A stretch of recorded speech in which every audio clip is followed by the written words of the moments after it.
S, வீடு, schools, hotels, store room இங்கெல்லாம் partition wall கட்டணும்னாலும் இப்போ பில்டிங் ஓனர்ஸோட first choice Renocon Rapid Wall Panels.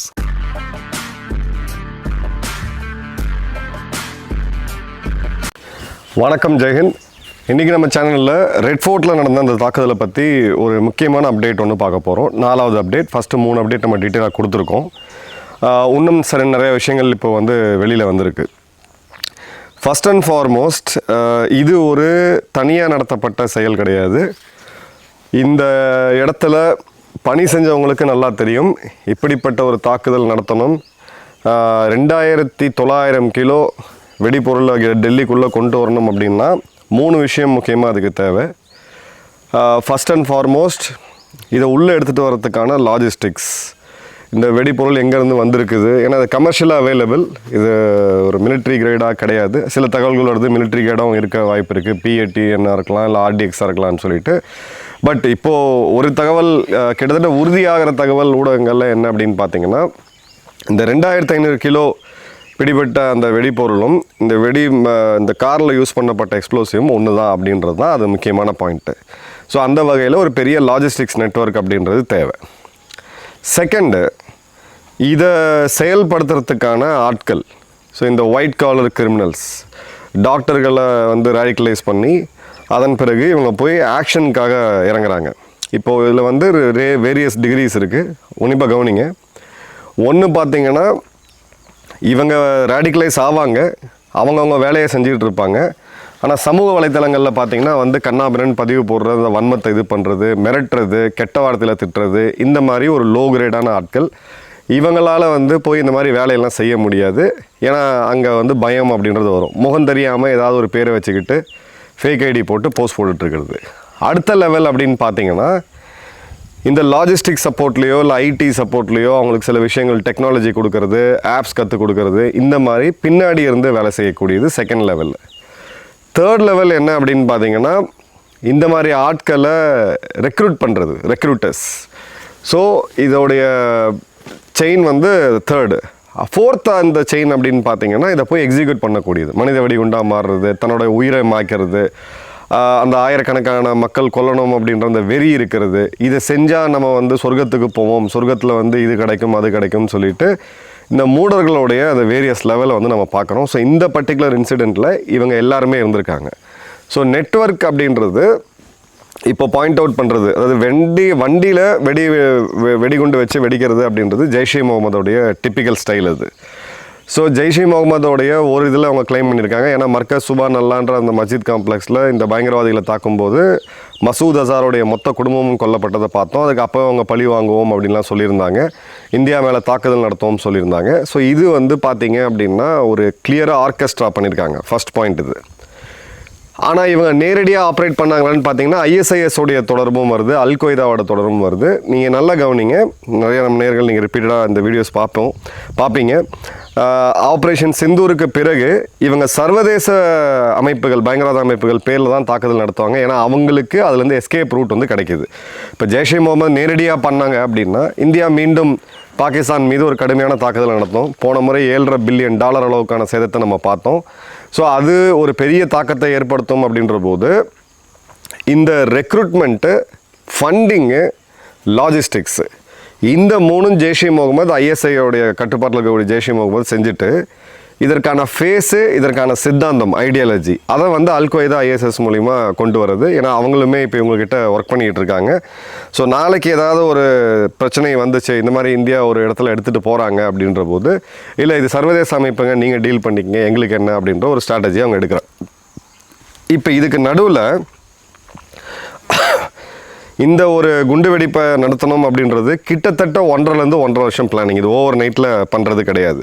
So நம்மளுடைய இன்டெலிஜென்ஸ் ஏஜென்சிஸ் உளவுத்துறை தோல்வி எந்த சேனலாக பார்த்தீங்கன்னாலும் என்கிட்ட கேட்கக்கூடிய கேள்வி உளவுத்துறை தோல்வியா, உளவுத்துறை எப்படி ஃபங்க்ஷன் ஆகுதுன்றது இந்த அடிப்படை புரிதலே நம்ம மக்களுக்கு கிடையாது. பட் இப்போ அவங்க என்னென்ன ஆப்ரேஷன் பண்ணியிருக்காங்கன்னு பார்ப்போம். November 10 Delhi NCR JNK Haryana police இந்த சம்பவம் நடக்கிறதுக்கு ஒரு நாளைக்கு முன்னாடி ஜாயிண்ட்டாக ஒரு ரெய்டு ஒன்று பண்ணுறாங்க. அதில் 2900 kilo ammonium nitrate, potassium nitrate, sulphur இதெல்லாமே ஃபரிதாபாத்தில் இருக்கக்கூடிய ஒரு இடத்துல பிடிக்கிறாங்க. பிடிச்சு 2 மருத்துவர்கள் டாக்டர் ஆதில், டாக்டர் முசமில் 2 பேரையுமே வந்து கைது செய்கிறாங்க. இது 100கணக்கான ஐஇடியை உருவாக்குறதுக்கு. ஸோ 100கணக்குன்ற போது ஒரு ஐஇடிக்கு இப்போ இந்த மாதிரி ஒரு 10 அப்பாவி பொதுமக்கள் இறந்துருக்காங்கன்னா நீங்கள் கணக்கு போட்டுக்கங்க, ஸ்கேல் ஆஃப் ஆப்ரேஷன் எவ்வளோ டேமேஜ் எவ்வளோ இருந்திருக்குன்ட்டு. ஒரு AK-47 ரைஃபிளுமே அவங்ககிட்ட கிடைக்குது. அதுக்கு 2 நாள் முன்னாடி நவம்பர் 8ஆம் தேதி குஜராத் ATS ISIS உடைய ஒரு மாடியூலை பர்ஸ் பண்ணுறாங்க. அதுலேயும் பார்த்தீங்கன்னா சைனாவில் MBBS படித்த டாக்டர் அகமது சையத் அப்படின்றவங்க காந்தி நகரில் ரெசின் அப்படின்னு சொல்லக்கூடிய ஒரு பாய்சன், இதை பற்றி நம்ம ஏற்கனவே சொல்லியிருக்கோம். சைனடோட ஒரு 6000 மடங்கு வீரியமான ஒரு விஷத்தை உருவாக்குறதுக்கான வேலையில் அவங்க ஈடுபட்டாங்க. 2 கிளாக் பிஸ்டல், ஒரு பிரெட்டா பிஸ்டல், 4 லிட்டர் ஆமணக்கு எண்ணெய் மற்றும் கேட்ரேஜஸ் இதெல்லாம் பிடிச்சாங்க. அதே நாள் அன்றைக்கி ராஜஸ்தான் ATS ஒரு ஆப்ரேஷன் பண்ணுறாங்க. அதில் பார்த்தீங்கன்னா மால்வி ஒசாமா உமர் அப்படின்றவனை சன்சோர் அப்படின்ற இடத்துலேருந்து பிடிக்கிறாங்க. அவன் பார்த்தீங்க அப்படின்னா பாகிஸ்தானில் இப்போ செயல்பட்டு இருக்கக்கூடிய தெறிக்கி தாலிபான் பாகிஸ்தானுடைய லிங்கில் இருந்திருக்கான். தெறிக்கி தாலிபான் பாகிஸ்தான் நமக்கு எதிராக எதுவும் செய்யலை அப்படின்னு நம்ம பேசினா கூட அடிப்படையாக அது வந்து தடை செய்யப்பட்ட பயங்கரவாத அமைப்பு. நாமளும் பாகிஸ்தான் மாதிரி இது நல்ல அமைப்பு, இது கெட்ட அமைப்பு அப்படின்னு சொல்ல முடியாது. TTP கமாண்டர்ஸோட 4 வருடம் தொடர்ச்சியாக அவன் இருந்திருக்கான். குஜராத் ராஜஸ்தான் பார்டரில் ரேடிகலைஸ் பண்ணக்கூடிய வேலையை இவன் பண்ணியிருக்கான். அதன் பிறகு பார்த்தீங்கன்னா இந்த இவன் ரேடாரில் மாட்டினான்னு தெரியும் போது அங்கேருந்து ஆப்கானிஸ்தான் போய் ஆப்கானிஸ்தான்லேருந்து துபாய் போகிறதுக்கான ஒரு தப்பிக்கக்கூடிய இதில் அவன் இருந்திருக்கான்.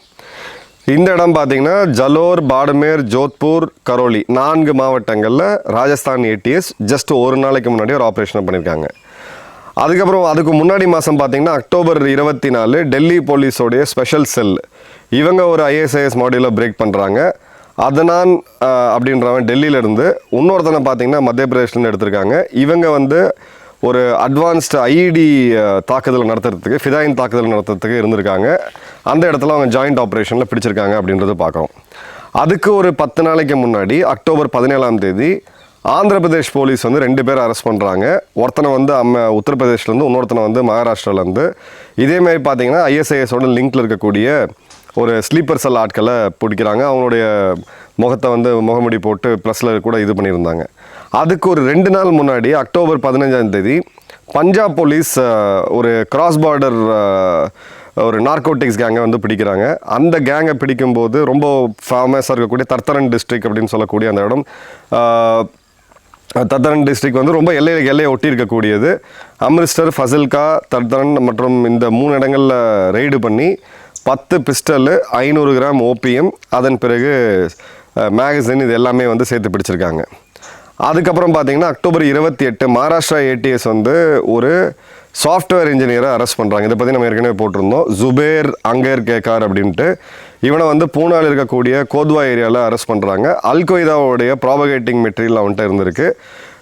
இவன் பார்த்தீங்க அப்படின்னா 2023 மும்பையில் ஒரு குண்டு வெடிப்பில் பண்ணணும் அப்படின்ற அந்த பிளான்லாம் அவன் இன்வால்வ் ஆகியிருந்திருக்கான். அவனை வந்து ஊப்பா சட்டத்தின் கீழே அரெஸ்ட் பண்ணாங்க.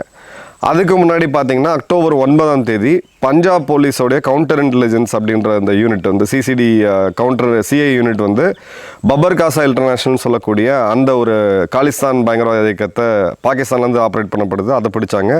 2.5 kg RDX இருந்துச்சு. அதில் வந்து குர்ஜிந்தர் மற்றும் தீவான்னு சொல்லி 2 பேரை பிடிச்சிருக்காங்க. இந்த மாடியூல் பார்த்தீங்கன்னா UKலேருந்து ISI ஆதரவோட இது பண்ணியிருக்கிறது. ஸோ இதோடைய கிளியர் கிரெடிட் வந்து நம்ம நேத்ரம் டிஃபென்ஸ் ரிவ்யூ அப்படின்ற எக்ஸ் தளத்தில் இருக்கக்கூடிய ஒரு ஐடி. அவங்க தான் இந்த இதை மொத்த டீட்டெயிலையும் தொகுத்துருக்காங்க. ஃபாலோ பண்ணணும்னு நினைக்கிறவங்க உங்கள் லிங்க்கில் உங்களுடைய ப்ரொஃபைலோட லிங்க் கொடுக்கணும் டிஸ்கிரிப்ஷனில், மறக்காமல் ஃபாலோ பண்ணுங்கள். ஸோ இன்டெலிஜென்ஸ் ஏஜென்சிஸ் இதெல்லாம் தடுக்காமல் படுத்து தூங்கிட்டு இருந்தாங்க அப்படின்னா இந்த நாடு எந்த நிலைமையில் இருக்கும் அப்படின்றத நம்ம ஃபஸ்ட்டு பார்க்கணும். இப்போது அடுத்தது இந்த ஆப்ரேஷன் ஸ்பெசிஃபிக்காக வந்து நம்ம பார்க்குறோம் அப்படின்ற போது 3 விஷயம் பாகிஸ்தானுடைய ஸ்ட்ராட்டஜி அங்கே இருக்குது. இப்போது ஊடகங்களில் பார்த்தீங்கன்னா ஜெய்ஷே முகமதா, எலிட்டியா 2 பேருமே கிளைம் பண்ணுறாங்க அப்படின்ற மாதிரி இந்த வாட்ஸ்அப்போட ஸ்க்ரீன்ஷாட்லாம் வருது. அதெல்லாம் ப்ராபகண்டா, நம்ப வேண்டாம். அடிப்படையாக பாகிஸ்தானோட டிசைன் நம்ம ஏற்கனவே சொன்னது தான். எல்இடியோ ஜெய்ஷே முகமதோ இல்லை இவங்களுடைய ப்ராக்சிஸோ நேரடியாக இந்தியா மேலே ஒரு தாக்குதல் நடத்தினாங்கன்னா ஆப்ரேஷன் சிந்தூர் அப்படின்றது தொடரும். பாகிஸ்தான் இருக்குமா இல்லையா அப்படின்ற ஒரு கேள்வி வரும். அப்போது இந்தியாவோட ரியாக்ஷன் வராமல் இதை வந்து ஒரு ஸ்ட்ராட்டஜிக்காக பண்ணணும் அப்படின்ற போது இந்த பிளானிங், ரெக்ரூட்மெண்ட், அதுக்கப்புறம் ஃபண்டிங், அப்புறம் லாஜிஸ்டிக்ஸ் இந்த 4 விஷயத்த பாகிஸ்தானோட ஐஎஸ்ஐ மூலிமா இந்த அமைப்புகள் பண்ணிகிட்டு இருக்காங்க, எல்இடி மற்றும் ஜெய்ஷே முகமது. பட் சித்தாந்தம் அப்படின்றது ஐஎஸ்ஐஎஸ் மற்றும் அல்கொய்தாவோடது இங்கே உள்ளே வருது. ஸோ அவங்களுடைய ஃபேஸில் உள்ளே வரும்போது ஒரு சர்வதேச அமைப்பை வந்து இந்தியாவில் பண்ணுறாங்க, எப்படி இப்போ சிரியாவில் பண்ணாங்களோ, எப்படி இப்போது சுடானில் பண்ணிகிட்டு இருக்காங்களோ அந்த மாதிரி ஒரு இது எங்களுக்கு இதுக்கும் சம்மந்தம் இல்லை அப்படின்னு சொல்லி தப்பிக்கிறதுக்கான ஒரு இது. ரெண்டாவது, அமெரிக்காவும் பார்த்திங்கன்னா இந்த இடத்துல அவங்களுக்கு ஆதரவு கொடுத்துட்ருக்காங்க. அதை பற்றி நம்ம இன்னொரு வீடியோவில் தனியாக பேசுவோம். ஸோ இதுதான் ஸ்ட்ராட்டஜி. அடிக்கணும், ஆனால் இந்தியா ரியாக்ட் பண்ண முடியாத அளவுக்கு அடிக்கணும், காரணம் கிடைக்கக்கூடாது அப்படின்றது தான் பாகிஸ்தானோட ஸ்ட்ராட்டஜி. ரெண்டாவது பார்த்திங்கன்னா, பஹல்காமில் 26 பேர் ரொம்ப மோசமான ஒரு நிலைமையில் வந்து கொல்லப்பட்டாங்க, இந்தியா ரியாக்ட் பண்ணுச்சு. ஸோ இப்போ அதை குறைச்சிட்டு ஒரு 10 பேருக்கு உள்ள 3 பேர் 4 பேர் இந்த மாதிரியான ஒரு குண்டு வெடிப்பை நடத்தினா இந்தியாவுடைய ரியாக்ஷன் என்ன இருக்கும் அப்படின்னு சொல்லி டெஸ்ட் பண்ணுறது.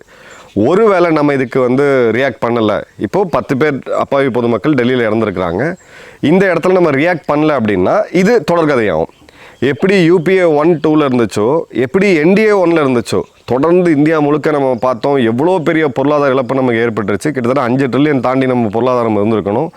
ஆனால் இன்றைக்கி அவ்வளோ நம்ம லூஸ் பண்ணியிருக்கோம், மக்களை மட்டும் இல்லாமல் நம்ம பொருளாதாரத்தையும் லூஸ் பண்ணியிருக்கோம் அப்படின்னா அப்போ நம்ம ரியாக்ட் பண்ணாமல் இருந்ததுக்கு தான் காரணம். ஸோ உங்களை வந்து நான் பயங்கர கோபமாக ஒரு பஞ்ச் பண்ணுறேன் அப்படின்னா திரும்ப நீங்கள் என்னை போட்டு துவம்சம் பண்ணுறீங்க, அதுக்கு பதிலாக நான் லைட்டாக வந்து அடிச்சுட்டு போனால் நீங்கள் என்ன ரியாக்ட் பண்ணுவீங்கன்ற அந்த செகண்ட் ஸ்ட்ராட்டஜி தான் இப்போ பாகிஸ்தான் கையில் எடுத்திருக்காங்க. ஸோ இதுக்கு இந்தியா என்ன ரியாக்ட் பண்ண போகுது அப்படின்றத பார்க்குறோம். பிரதமர் வந்து அதை சொல்லியிருக்காரு, கிளியராக சொல்லியிருக்காரு. இது ஒரு முழு நேர போராக நம்ம எடுத்துகிட்டு போகிறோமா, இல்லை ஒரு கவர்ட் ஆப்ரேஷனாக எடுத்துகிட்டு போகிறோமா, இல்லை உள்ளே இருக்கக்கூடிய கிளென்சிங் அப்படின்னு சொல்லக்கூடிய இந்த மூடர்கள் இந்த நம்ம நாட்டை சோத்தை சாப்பிட்டுக்கிட்டு இங்கே வாழ்ந்துக்கிட்டு இங்கே இருக்கக்கூடிய மக்களுக்கு எதிராக ஒரு நிலை எடுத்து இங்கே இருக்கக்கூடிய மக்களை கொல்லக்கூடிய அளவுக்கு போகக்கூடிய இந்த தேச துரோகிகளை களை எடுக்கிறாங்களா அப்படின்றத நம்ம பொறுத்து தான் பார்க்கணும். பட் அடிப்படையாக பாகிஸ்தானோட ஸ்ட்ராட்டஜி அப்படின்றது ரொம்ப ரொம்ப கிளியர் ஆகுது. ஓகே, இப்போ எல்லாரும் கேட்க கேள்வி, அப்போ ஆப் சிந்தூர் என்னங்க ஃபெயில் ஆகிடுச்சா? ஆப் சிந்தூரில் நம்ம இவ்வளோ பெரிய தாக்குதல் நடத்தணும், இனிமேல் பயங்கரவாத தாக்குதலை நடத்த முடியாதுன்னு நினச்சிட்டு இருந்தாங்கன்னா அப்படி கிடையாது. ஆப் சிந்தூருக்கு பிறகு இந்த 6 மாதத்தில் இந்தியா அமெரிக்கா உறவு அப்படின்றது மிக மோசமான நிலைமையில் இருக்குது. ட்ரம்ப்போடைய அந்த பர்சனல் ரிலேஷன்ஷிப்பில் இப்போ அசீம் முனீர் இருக்கிறான். ஸோ பாகிஸ்தான் அமெரிக்காட்ட நெருங்கி இருக்குது. குறிப்பாக அசீம் முனீர்ன்ற அந்த பர்சனாலிட்டிக்கு ட்ரம்ப்போடைய அந்த என்டார்ஸ்மெண்ட் கிடைக்குது. அது வந்து பார்த்திங்கன்னா கிட்டத்தட்ட ஒரு ஸ்டாம்ப்பு மாதிரி, அமெரிக்கா அதிபரை எங்களை கூப்பிட்டு பாராட்டுறாருப்பா அப்படின்ட்டு. ரெண்டாவது, அங்கே அரசியல் தலைமை எதுவுமே கிடையாது. அசீம் முனீர் மொத்த நாட்டையும் கபலீகரம் செஞ்சுட்டான், ராணுவ ஆட்சி தான் அங்கே நடந்துக்கிட்டு இருக்குது. இப்போது ஒருவேளை இந்தியா தாக்குதல் நடத்தணும்னு நினச்சா இந்தியா செய்ய மாட்டாங்க, ஒரு ஸ்ட்ராட்டஜிக் ரிஸ்ட்ரெயின்ட் இருக்கும், பொறுமை காப்பாங்க. ஏன்னா அமெரிக்காவோட அவங்களுக்கு நிறைய பிரச்சனைகள் இருக்குது, நாம் அமெரிக்காட்ட நெருங்கி இருக்கோம். இப்போ ஜியோ பொலிட்டிக்கல் சுச்சுவேஷன்ஸ் நிறையா சேஞ்ச் ஆகிருக்கு. இந்தியாவுக்கு இந்த பக்கமும் பார்த்திங்கன்னா பங்களாதேஷ்லேருந்து ப்ரெஷர் இருந்துக்கிட்டு இருக்குது. இந்தியா இப்போ வளர்ச்சியை நோக்கி போயிட்டுருக்காங்க, நம்மளை கை வைக்க மாட்டாங்க அப்படின்ற அந்த குருட்டு தைரியம் தான் இப்போ பாகிஸ்தானை தூண்டுது. ஸோ 3 முக்கியமான reason. First and foremost, India America உறவு ரொம்ப சீர்கெட்டிருக்கு. ஸோ அமெரிக்கா இந்தியாவுக்கு ஆதரவு தராது. இதுக்கு முன்னாடி அவங்க ஆதரவு தரல, வேறு விஷயம். பட் அமெரிக்கா இந்தியாவை எதிர்த்து நிற்கும், நம்ம சைடு நிற்கும் அப்படின்றது தான் ஃபஸ்ட்டு. செகண்டு பார்த்திங்கன்னா, இந்தியாவுக்கு இப்போ பங்களாதேஷ் தரப்பில் இருந்தும் பிரச்சனை வருது. 2 முக்கியமான ரிஃபார்ம்ஸ் நம்ம பண்ணியிருக்கோம். ஜிஎஸ்டியோடைய இதை வந்து நம்ம குறைச்சிருக்கோம். பொருளாதாரம் வேகமாக வளர்ந்துட்டுருக்கு. இந்தியாவுடைய டெவலப்மெண்ட் நோக்கி நம்ம மீண்டும் போகிறோம் அப்படின்ற போது இவங்க நினைக்கிறது ஆப்ரேஷன் சிந்தூருக்கு பிறகு இவங்க வந்து இப்போது காரில் நீங்கள் ஓட்டிகிட்டு இருக்கும்போது நல்ல வேகமாக போய்ட்டு இருக்கும்போது டக்குன்னு பெடல்லேருந்து கால் எடுத்திங்கன்னா கார் ஸ்லோவாயிரும். ஸோ அந்த மாதிரியான ஒரு நிகழ்வு அப்படின்னு சொல்லி இவங்க நினச்சிக்கிட்டு இருக்காங்க. 3வது, இவங்க நாட்டில் இப்போ இந்த இராணுவ ஆட்சி கொண்டு வரத்துக்கான அந்த அரசியல் சாசனத்தோடைய திருத்தம், அந்த திருத்தத்தை கொண்டு வரும்போது இப்போ மக்கள் கொந்தளிக்க ஆரம்பிச்சிட்டாங்க. ஸோ அந்த மக்கள் முட்டாள்களை மீண்டும் அந்த பாகிஸ்தான் முட்டாள்களை திசை திருப்பணும் அப்படின்ற போது இந்தியாவில் இந்த மாதிரி ஒரு தாக்குதல் நடத்திட்டு இந்தியா ஒரு பதிலுக்கு ஒரு தாக்குதல் நடத்தினா நாங்கள் வந்து இது பண்ணுறோம். ஸோ நான் இங்கே இருக்கிறேன் அப்படின்ற அந்த டிப்பிக்கல் பார்த்தீங்கன்னா அந்த பஞ்சாபி இஸ்லாமியர்களோட ப்ரைடு, நான் செஞ்சுட்டேன், என்னால் என்ன செய்ய முடியும் அப்படின்னு சொல்லிட்டு அங்கே உள்ளே வந்து கெத்து காமிக்கிறது. ஸோ இதுதான் அடிப்படை ரீசன் இப்போ நடந்திருக்கிறது. இப்போது துரதிருஷ்டவசமானது நம்மளுடைய கணிப்பு அப்படின்றது அனாலிசிஸில் ஏதாவது இடத்துல நம்ம கன்க்ளூட் பண்ணணும் அப்படின்னா இது தொடரும். நான் சிம்பிளாகவே சொல்கிறேன், இது தொடரும். ஏன்னா இந்த இடத்துல அவங்க த்ரெஷ்ஹோல்டை கம்மி பண்ணியிருக்காங்க. நம்ம ரியாக்ட் பண்ணுவோம், அது வேறு விஷயம். 2018 ஒரு தாக்குதலை பார்த்தோம். ஒரு 6 வருஷம் கேப் நமக்கு வந்து கிடச்சிது. ஒரு அமைதியாக ஒரு சூழ்நிலை வந்து இருந்துச்சு. ஜேஎன்கேவை தாண்டி வெளியில் எங்கேயுமே பிரச்சனைகள் இல்லை. இப்போ நம்ம டெல்லி மேலே தாக்குதல் நடத்தப்பட்டதை பார்க்குறோம். ஸோ இந்த இந்தியன் செக்யூரிட்டி சிஸ்டமை தொடர்ந்து ப்ரெஷரில் வைக்கணும் அப்படின்றது தான். உளவுத்துறையை ப்ளேம் பண்ணுறதுக்கு முன்னாடி கொஞ்சம் நம்ம ஊரில் யோசிக்கணும். அவங்க மேலே நிறைய விமர்சனங்கள் இருக்குது, அதை நம்ம தனியாக பார்ப்போம். பட் அடிப்படையாக இதில் நம்ம பார்க்க வேண்டியது இந்த கதை அப்படின்றது இந்த நாடு இருக்கிற வரைக்கும் இது தொடர் கதையாக தான் போக போகுது. பட் நாம் எப்படி தண்டனை கொடுக்குறோம், இப்போ அமெரிக்காவே பார்த்தீங்கன்னா ஆப்கானிஸ்தானில் போய் 20 வருஷம் தாக்குதல் நடத்தின பிறகு உலகத்தில் பயங்கரவாத தாக்குதல் நடத்தலைன்னா கண்டிப்பாக நடந்துட்டு தான் இருக்குது. ஸோ கன்வென்ஷனல் மிலிட்ரியை வச்சு நம்ம வந்து ஒரு பயங்கரவாதத்தை முடிவுக்கு கொண்டு வந்துட முடியும் அப்படின்னா முடியாது, இது ஃபேக்ட் இது. பட் அதற்கான இடைவெளியை நம்ம அதிகரிக்கலாம், அதற்கான விலையை நம்ம அதிகரிக்கலாம். ஆஃப் சிந்தூரில் என்ன பண்ணணுமோ அதை பண்ணியிருக்கலாம். ஸோ அடுத்த முறை அப்படின்றது இந்தியாவுடைய நகர்வு டெரிட்டோரியல் கெயினாக இருக்கணும். நீ என்னை அடிச்சேன்னா உனக்கு நிலம் போயிடும்ட்டு. இப்போ லாகூர் வரைக்கும் இருக்குது, இல்லை பிஓகே வரைக்கும் இருக்கக்கூடிய ஒரு பகுதியை துண்டாக எடுத்த பிறகு தான் இந்த முட்டாள்களுக்கு அந்த புத்தி வரும், இந்த மூடர்களுக்கு அந்த புத்தி வரும். ஒருவேளை நம்ம வந்து இந்திய மக்கள் ரத்தத்தை எடுக்கணும் அப்படின்னு பார்த்தோம்னா பதிலுக்கு நம்ம நிலைமையே போயிடும் அப்படின்னு சொல்லிட்டு. அதே மாதிரி இந்த தாக்குதல்கள் அப்படின்றது ஆப்கானிஸ்தான் மேலேயும் அதிகமாகும். ஆப்கானிஸ்தானில் சேர்ந்த நண்பர்ட்டையும் பேசும்போது அவர் தெளிவாக சொல்கிறார், டெல்லி அடுத்தது காபூல் இவங்க இதுதான் பண்ணுவாங்க, இதுக்கு தீர்வு வரணும்னா இவங்க வந்து மொத்தமாக இவங்க கதையை முடிக்கிறது தான் அப்படின்னு சொல்லிட்டு ஆப்கானிஸ்தானும் இவங்க மேலே தாக்குதல்கள் வந்து அதிகப்படுத்துவாங்க. அது என்ன அப்படின்ற எபிசோட பார்ப்போம். பட் இப்போதைக்கு நம்ம எடுத்தோம் அப்படின்னா இந்த கேஸோடைய அடுத்தடுத்த நகர்வுகள், இது எவ்வளோ பெரிய நெட்வொர்க் அப்படின்றது ரொம்ப முக்கியம். ரெண்டாவது, இதில் சம்மந்தப்பட்ட யாராக இருந்தாலும் அவங்கள கண்டிப்பாக சும்மா விடக்கூடாது. உள்ளே இருக்கக்கூடிய இந்த புல்லுருவிகளை களை எடுத்தால் மட்டும்தான் நம்மளுடைய தோட்டத்தை நம்ம காப்பாற்ற முடியும். உங்கள் கருத்துக்கள் என்னன்றதை கமெண்ட் பாக்ஸில் போடுங்க. திரும்பவும் சொல்கிறேன், அன்பான வேண்டுகோள், கொஞ்சம் கனிவாக நம்ம பதிவை வந்து எதிர்கருத்து பதிவிடலாம், தப்பு கிடையாது. ஒருத்தர் திட்டிக்கிட்டு இல்லை வந்து அந்த வன்மத்தோட அந்த வார்த்தைகளை தவிர்க்கிறது பெட்டர். நன்றி, வணக்கம், ஜெய்ஹிந்த்.